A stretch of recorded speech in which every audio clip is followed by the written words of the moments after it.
So listen, some leaders are hesitant with AI right now. Are they?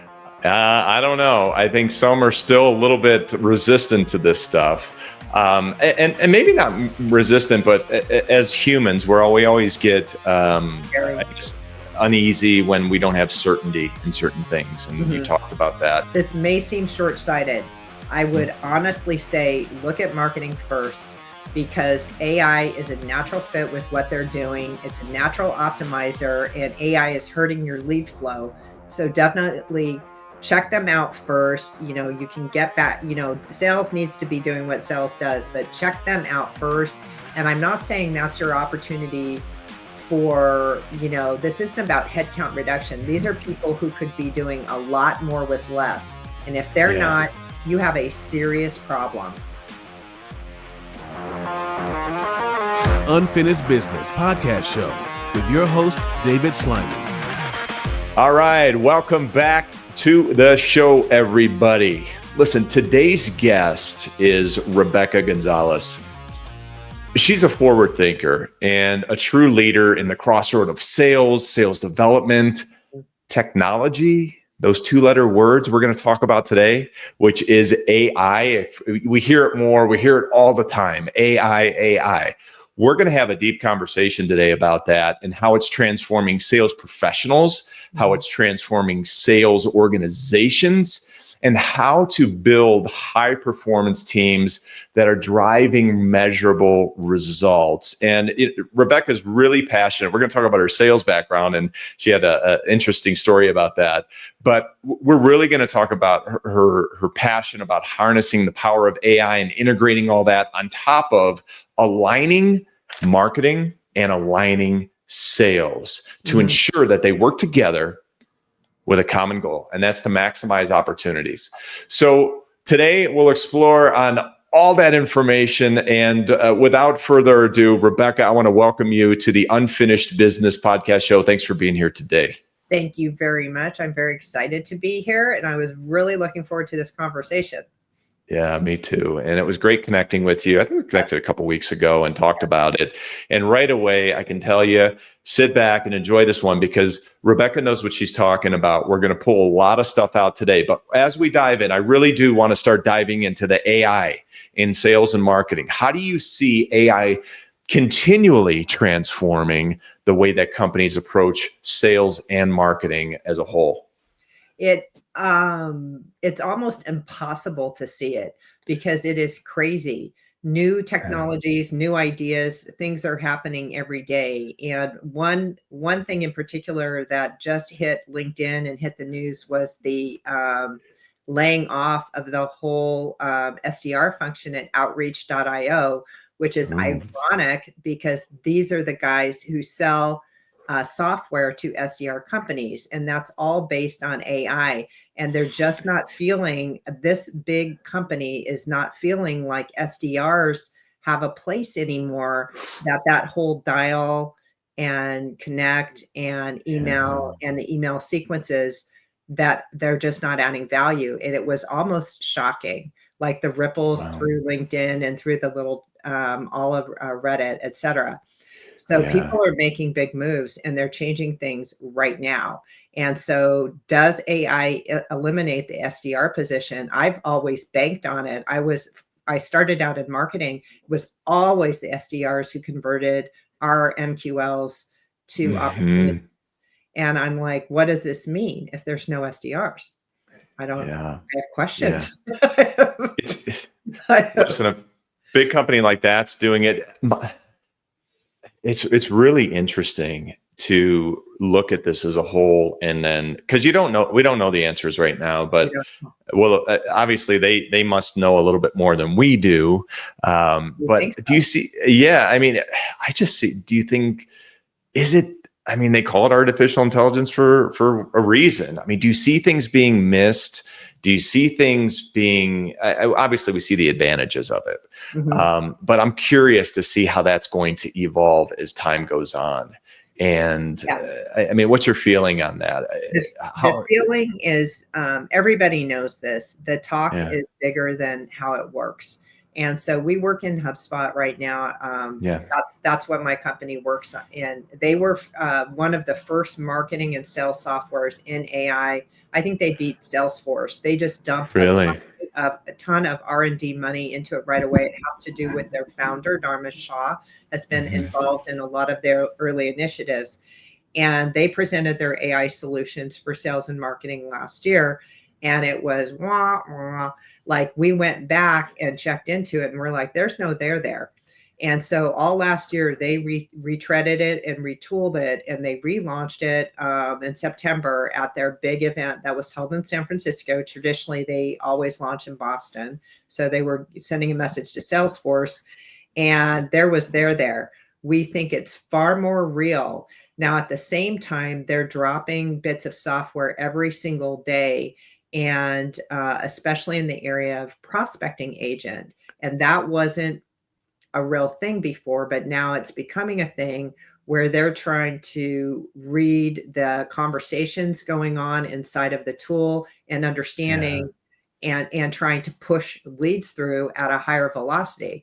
And so it's becoming real. It really hasn't been. And so then you need companies to be able to utilize the tools and either in-house or using third parties like us to set them up for people. And we're exploring all of this, but we're baffled at the same time. And we're pretty smart where we're working with HubSpot tools. I buy tech tools all the time to understand different things about artificial intelligence and search.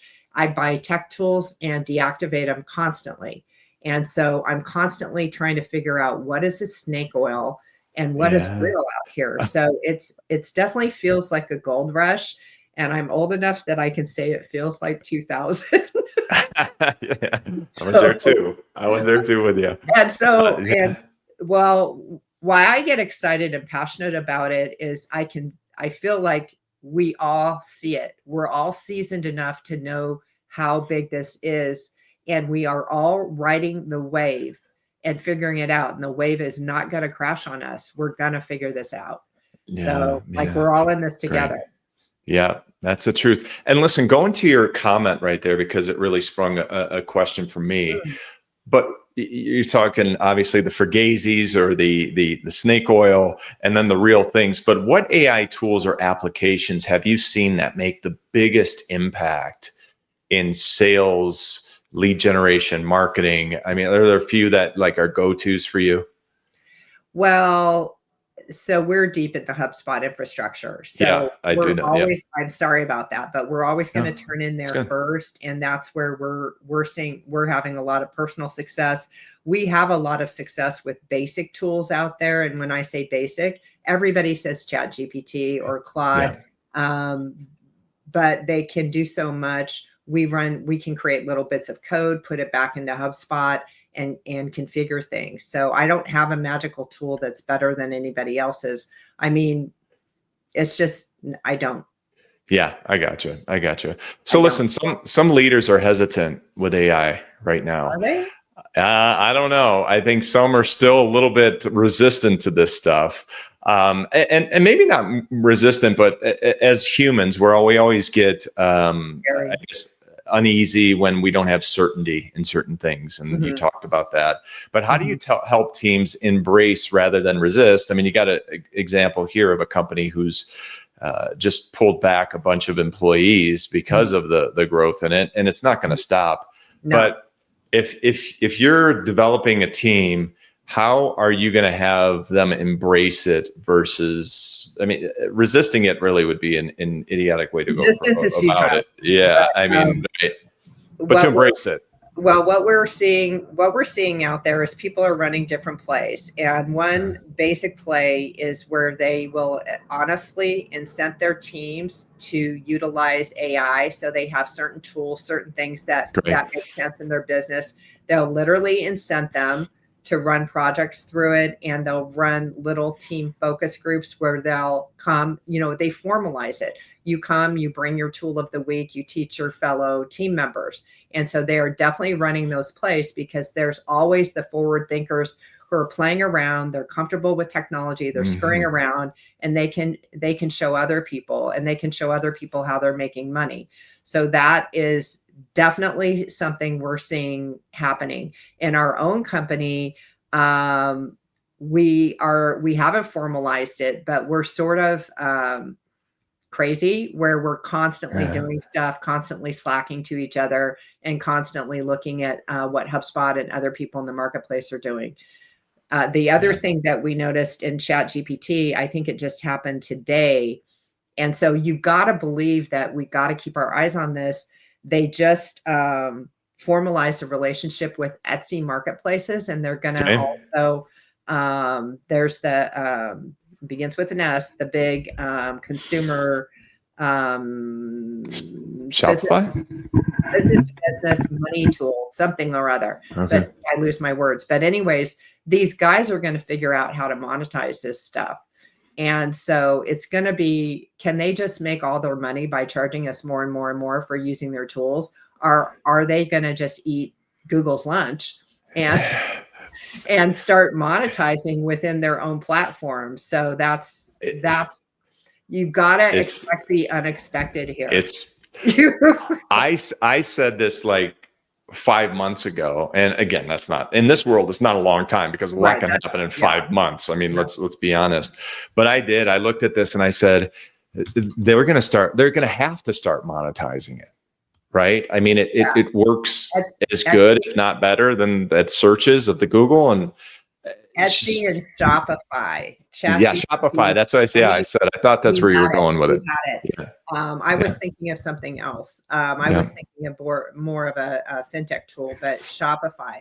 So I heard that and I'm like, here we go. Here we go. Yeah, it's going to start changing. So, this world is going to change a lot, in pop-ups and ads and pay-for-play kind of stuff. I was 30 seconds late to our call. I was getting off the phone with a prospect I met at 6 a.m, who started emailing me, and I called him out on my dog walk. And I said to him, how did you find us? He said, ChatGPT. He said, I only use ChatGPT. Wow. And I'm like, so if we close this deal, I'm going to say, let me see the chat now. Where did it come from? What is happening? Wow. And so we're studying this as far as from a marketing perspective, because our poor marketers, I think they're probably a little in bigger companies. They're definitely late to the game. They're going to be slow to react, and they need to start reacting now, because for sure, company CMOs need to be asking people, like, show me their organic search, show me my search from my AI referrals, show me what you're doing about it. Are you just paying more for Google pay-per-click because you can't get me traffic? Because sometimes CMOs can't see all this stuff. Hopefully they're reading and they're alarmed and they're asking tough questions and putting people on the spot. And that's how they can support sales. They cannot just buy a funnel. They're going to have to figure this out. Yeah. Wow, how interesting. It's so maybe you can ChatGPT how this person found me, and then it looks it up and it gives you a whole layout of it. Anyway, I'm going to try, because I just can't believe it. It may do that. Yeah. Before we go into the marketing side, and then we'll finish up by meshing all this together. Yeah. I want to talk about sales. Yes. I want to talk about the transition in the sales world and how it's being affected by the AI. And we had an interesting conversation about this, about how it's all coming full circle again. And I want you to lead into your perspective on the transition of AI and the transition of the sales world as they move in parallels and sometimes move together, and how it's really ever changing at this point. So the transition of AI to sales. So can you remind me what we were talking about?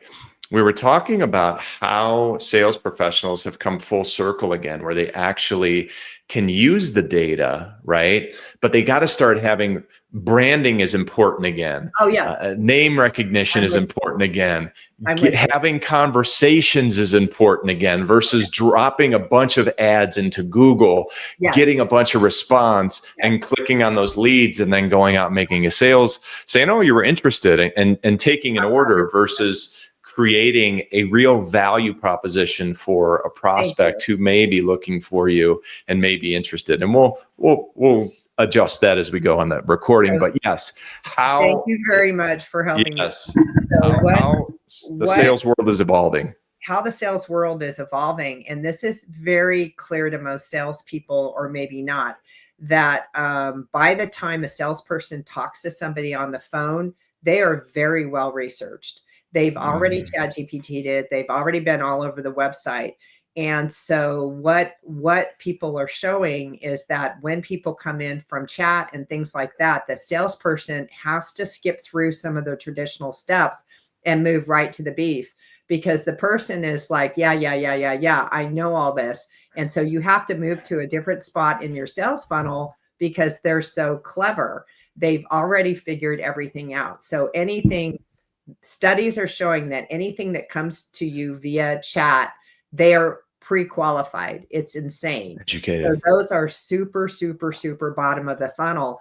And marketing has to reveal to sales when they've received those types of referrals.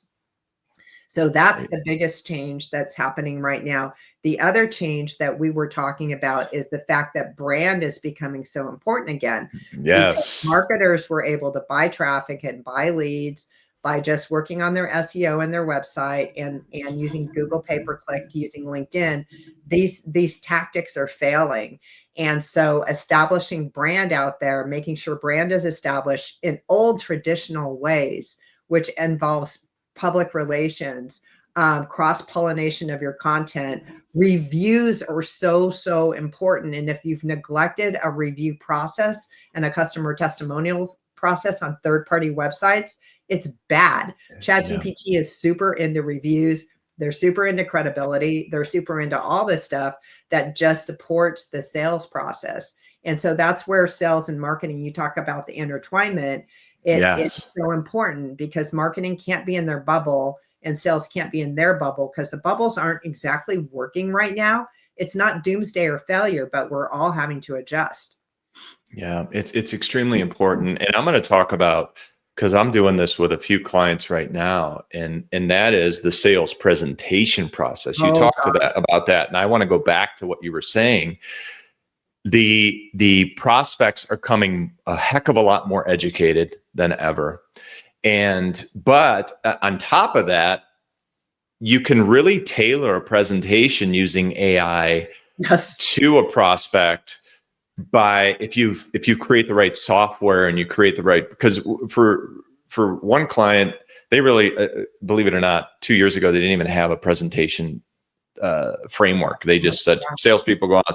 So he came in, worked with them. On top of it, we've layered this AI strategy to put in the company name, the kind of stakeholders who are in the meeting, and boom, it generates almost a custom presentation built on their framework, which is fantastic. But it cuts through all the red tape stuff and the questions. I'm not saying don't ask questions. Okay. You got to ask great questions. Yes. But actually even tailor software to ask the right questions too.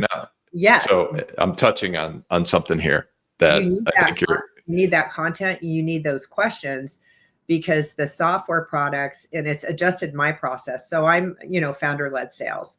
And so I just pretty much cannot believe that I believe that some of my sales come directly from HubSpot. So I deal with HubSpot sales reps. And so now I can say to them, send me all your gongs. I take the transcripts. I have a custom ChatGPT all set up with what I need, what I'm looking for, how I want to have a system configured. ChatGPT knows exactly what I'm looking for. And I said, give me the requirements document. It is breathtaking. Yeah. It's breathtaking. And I look through that, all of this content, this sales rep mishmash stuff, and I can see exactly what the client problem was, what the sales rep was proposing as a solution, where our services would bake in. The next step, how do I explain to them implementation services that match all that?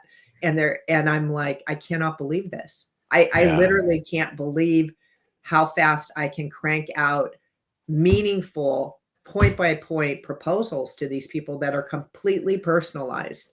Yes. Yeah. And then the last piece of this is the communication process. That's something that's not going to be generated by the AI. I mean, it could be generated by, actually, you know what? I shouldn't say that. It could be generated by AI, but to be a great sales professional, really separate yourself and not be ordinary, that's where you have to be able to, you can get all the great information in the world, but if you can't convey it in a proper way to build value, then that's where you're gonna. That's the only reason I could see somebody not succeeding. Yeah. But now being able to convey that information again, which people are listening again, they have to, is to take that info and be able to convey it in a way that is going to build value for a prospect. And I think that's where the everything kind of, they're running parallels, and then boom, everything makes the connection. The sales rep has to be cautious. And I've had to learn some hard lessons too, because it is easy to concoct a bunch of AI slop. And that's what we're starting to call all this stuff. It's so easy, and I do it. It's so easy to, put my thoughts into Claude and come up with an email. And it's some long, stupid email. And I did it the other day, and I was mad at myself. It probably lost me a deal. And so but then I'm talking to Claude and teaching ChatGPT, and I'm like, cut out all these flowery words. Stop doing this. Stop doing that. Put it back in my voice. Stop being so professional. I live in Southern California. I talk just like this. I want it to be a touch more human. And so I'm coaching it to write like me, which is, again, insane. But I would read it and go, oh, that looks really good, and then send it. And I'm like, who wrote that? I've lost my mind. Who is that? Right. Yeah. So you have to really watch it.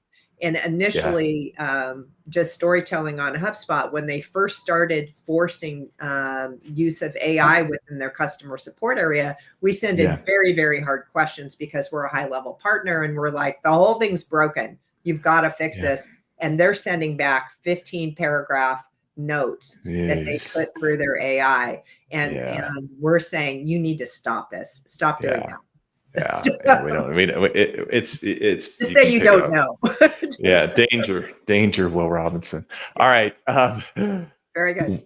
I'm going to flip. Oh, actually, I'm not going to flip. I'm going to merge. Why do you think so many companies struggle with getting sales and marketing on the same page? I want to open that up. They have not. I have a lot of thoughts on that. So I'm just like trying to pick through my favorite thoughts. One of them is they're not aligned on incentives. And that is so obvious to any sales leader like yourself. It's so obvious that if marketing is told to generate, if they're incented to focus on vanity metrics like MQLs or something like that, not MQLs that go all the way to close one deals, you'll never get alignment. And that's a problem. And I've definitely seen it. And so then you have it on the other side, where they're incented to get to MQLs that turn to opportunities that turn to close one deals.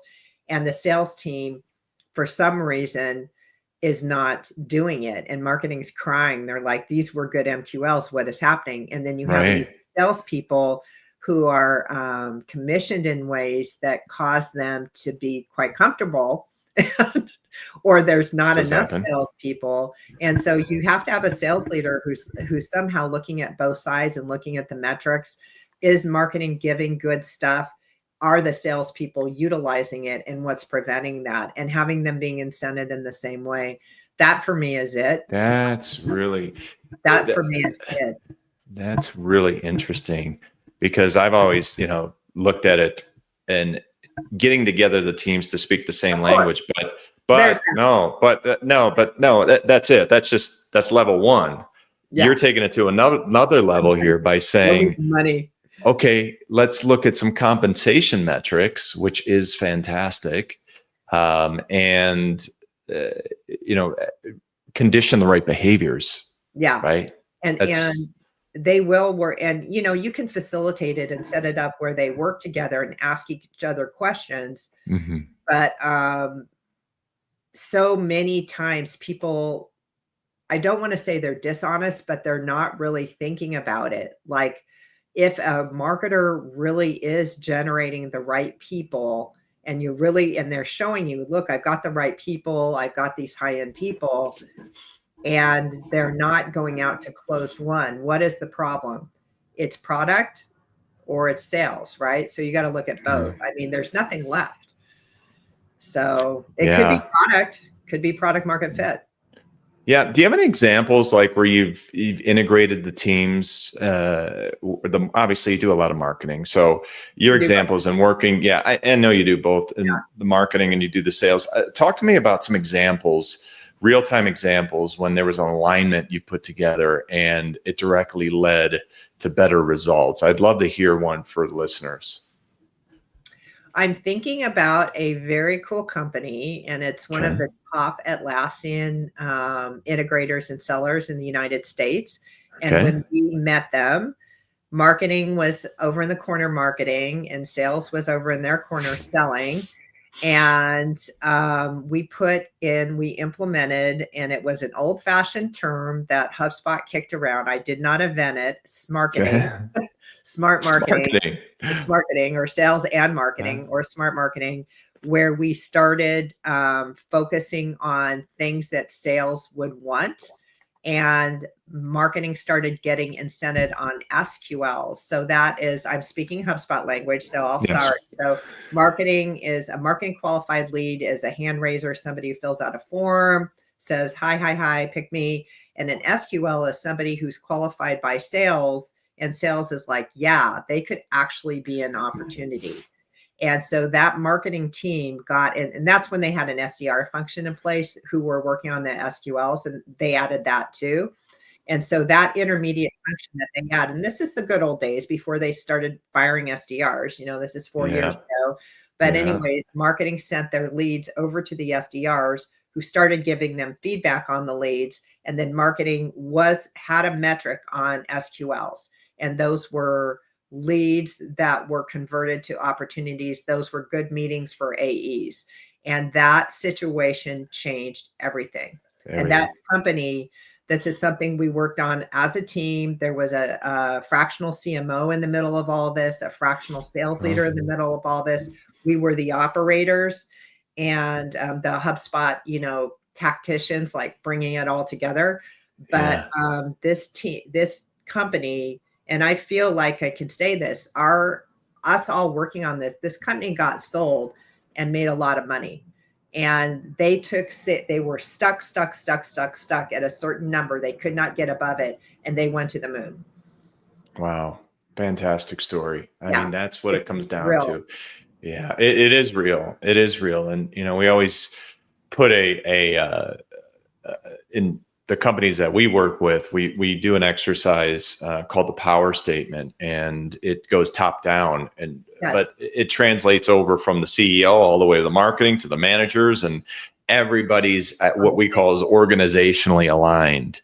And when you start really identifying that kind of stuff, no one's in a corner. Everybody's kind of, it's like the mission, and everybody knows what the company's trying to do. And I think that's kind of a big part of what you were talking about here. I'll tell one more example from this company. Please. They spent 6 figures on a very important trade show. And when we started working with them, there was no tracking of leads from that trade show to deals. And they weren't sure if they should keep spending 6 figures on it. Once we all worked together, sales and marketing, on tracking those leads and figuring it all out and tracking it all the way through HubSpot to close won deals, they went, oh yeah, this is a good investment. We should keep doing this. But they started to make more money on that show. So there you go. Yeah. So how do leaders foster that culture? Okay. I know it really does depend on the people and the people who are leading the charge. But as a leader, if you could give somebody advice, how do you foster that culture where marketing and sales see themselves as partners versus those two different silos? I wish I had a pat answer. I only have my own experience where it's from your experience. Yeah. where it's happened to me. And it was, I'm thinking about particular jobs and particular experiences. It's a sales leader who was totally open and just wanted to be in partnership and wanted to discuss all of this. And us, you can see from me, I'm like, I'm totally open, totally transparent, and no finger pointing allowed. So both sides agreed that if, team members came and whined about the other, we just pushed back and talked about it with each other. And you just push and align together. And in a rising tide, all boats rise. And so both teams lift up and start doing really well. It takes one or the other. I hate to say it's a lot of times the sales leader, because I do have a marketing background, but now I'm marketing and sales. But I think sometimes the sales leader is typically more powerful, honestly, and has an elevate. And that's the way it goes. This is how it works. Salespeople are extremely important. If marketers don't know that, they're out of their minds. And so if the sales leader is the one who's showing that true leadership, everybody will get in line. Everybody. Yes. Yeah. Lead by example. By example. So it sounds very pat, but it's always been my experience that the sales leader can drive a lot. Yeah. I want to come back to this because it does come back really from a question earlier, but I want to hit this one on the head too, because we're talking about sales and marketing professionals. But in the future, what skills are they going to have to thrive? I mean, in this AI-driven landscape. I mean, I'm coming back to the AI again, but please elaborate. Oh my gosh. So if you could narrow down a couple, even just two, say, you're like, no pass go, can't do it if you don't have these skills. I don't know if this is a skill, but a learning. What is the phrase for a learning mindset? Somebody who coachable, it's coachable. Also, it's the person who is inquisitive, who is interested in expanding their skill sets, and who's actually working on it. Not somebody who's just complacent and wants things to be the way they've always been. So you can't put it in the negative. You have to be somebody who is accepting of change and is going to assume it's all going to turn out right. So the most important thing is somebody who's willing to learn and willing to explore new tools and who will self-educate. It's really important because the corporations, the companies, they cannot keep up with this. You're going to have to kind of take some responsibility yourself. I like it. And I think the word you're looking for is apply. Like you're going to have to apply it. Yeah.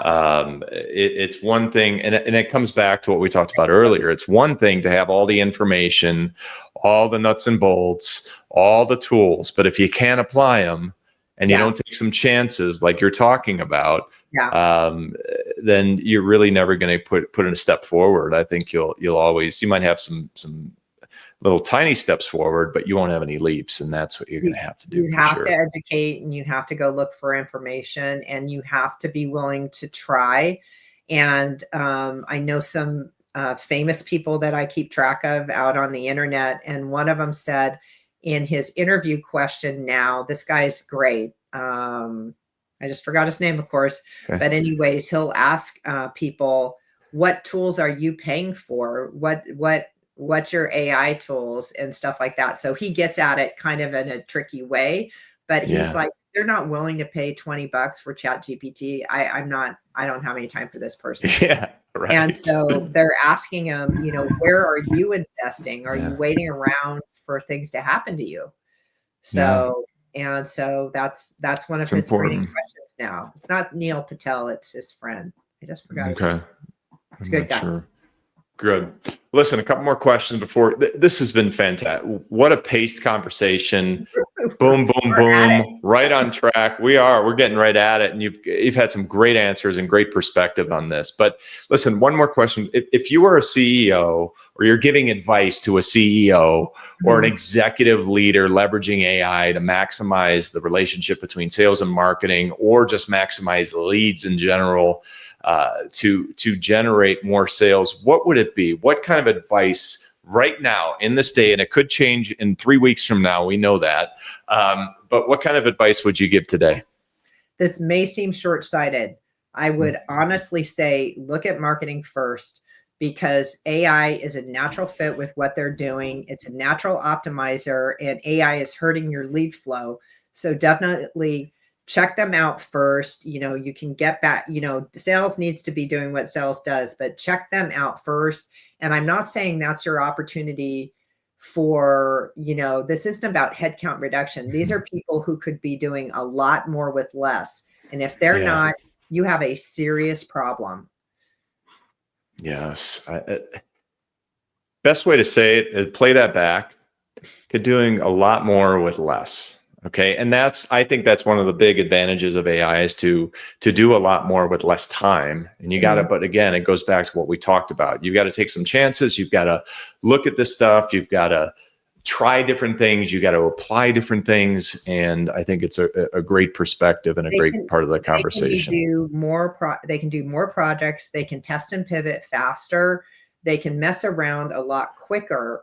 And so if AI can be used to work on their output, you can get that going, and then you can go over to sales and figure out what's going over there, because that's just a challenge right now. Yeah, it's real. We should probably put a bookmark in right now to do this show again in a year. Oh, I love it. I wonder what I'll say. I don't know. That's what I'm wondering too. I don't know. We should just we'll bookmark this thing for next year at this time and see what happens in a year. It look like a total different landscape. Yeah, because I'm going to spend more time. I'm curious what is going on with sales, and I know what HubSpot's trying to do, but I don't feel like people have figured out the playbook. On this still part. happening. And when I see outreach.io let their SDRs go, I was shocked. That is crazy. The thing I'll say though is you still have to have the fundamentals. Okay. If you're a sales professional, you have to. You've got to know the plays, whether you can run them more quickly or more efficiently. You still have to know the plays. And then again, it comes back to what we talked about earlier. You've got to be able to communicate it. You can have the best team players, you can have the best information, you can have the best tools, but if you don't know how to communicate and build that value, then you're still going to fall short. So it's still a communication game. The questions and the salespeople who ask the right questions and get at need, the tools will just enable them more. That's it. You're right. Fantastic conversation. Thanks for being here today. Listen, where can people find you if they want to reach out, they want to hear more from you, they want to talk to you about certain things? By all means, where can they connect with you? I love to talk, as you can tell, and I'm so easy to find on LinkedIn because I own Rebecca Gonzalez, all one word. And so I was early in on LinkedIn before it was a thing. And then also our website is Orange Marketing, all one word, just how it's spelled.com. You reach out, click the contact button, you'll get right to me. I read everything first. Awesome. Great. I have enjoyed this time. It has been so great to get to know you. And I'm telling you, we're going to bookmark this thing from a year from now and pick this conversation back up and do that. I don't know what we'll be talking about. Maybe we should listen back to this one and then reiterate everything that we talked about and where we were and what's going on. But listen, thank you. Really appreciate it. And everybody out there, as always, wealth, health, success to all of you. Go get a win today. I don't care how small it is, how big it is. Go out there and get a win.